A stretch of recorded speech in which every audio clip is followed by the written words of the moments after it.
أعوذ بالله من الشيطان الرجيم. بسم الله الرحمن الرحيم. الحمد لله رب العالمين، والصلاة والسلام على النبي المرسلين وعلى آله وأصحابه أجمعين. সম্মানিত উপস্থিতি, আসসালামু আলাইকুম ওয়া রাহমাতুল্লাহি ওয়া বারাকাতুহু। ওয়া আলাইকুম আসসালাম ওয়া রাহমাতুল্লাহি ওয়া বারাকাতুহু। আপনারা ভালো আছেন? আলহামদুলিল্লাহ।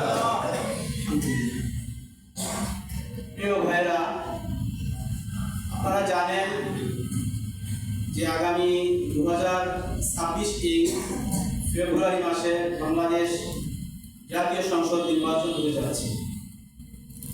সেই জাতীয় নির্বাচনে বাংলাদেশ জামাত ইসলামের পক্ষ থেকে মনোনীত হয়েছেন হোসেন আলী ভাই দাঁড়িপাল্লা মার্কায়।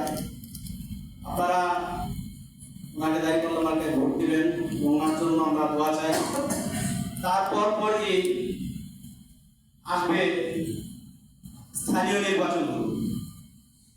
সেই স্থানীয় নির্বাচন গাজীপুর সিটি কর্পোরেশন নির্বাচন হবে। তারপর একে একে সারা বাংলাদেশের মেম্বার চেয়ারম্যান সব হবে। গাজীপুর সিটি কর্পোরেশন নির্বাচনে 4 নম্বর ওয়ার্ডে আমার মতো একজন হতভাগাকে বাংলাদেশ জামাত ইসলামী থেকে মনোনীত করেছেন। আমি গুনাহগার, পাপী বান্দা। আমি আপনাদের কাছে দোয়া চাই যেন এই পাপী ধারা আমার এই 4 নম্বর ওয়ার্ডের যেন কিছু উপকার হয়। আমি কিচ্ছু চাই না, শুধু মানুষের দোয়া চাই। আমার বাড়িটা হচ্ছে এখানে জোড়া ব্রিজ থেকে একটু দক্ষিণ পাশে মৌলভীবাড়ি। আপনারা আমার জন্য দোয়া করবেন যেন আপনাদের কাজে লাগতে পারি। আর যদি আমার কোনো ভুল ত্রুটি আপনারা দেখেন, আমাকে শুধরে দিবেন। মানুষ ভুলের মধ্যে কেউ নয়।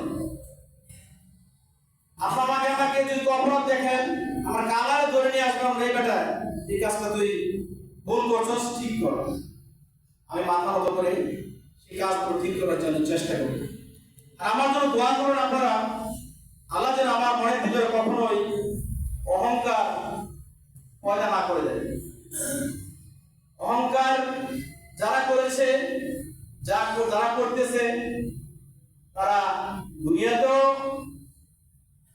ফল পাবে এবং আখিরাতেও ফল পাবে। আমি আপনাদের কাছে দোয়া চাই। এ বলে আমি আমার কথা শেষ করছি। আসসালামু আলাইকুম ওয়া রাহমাতুল্লাহি ওয়া বারাকাতুহু।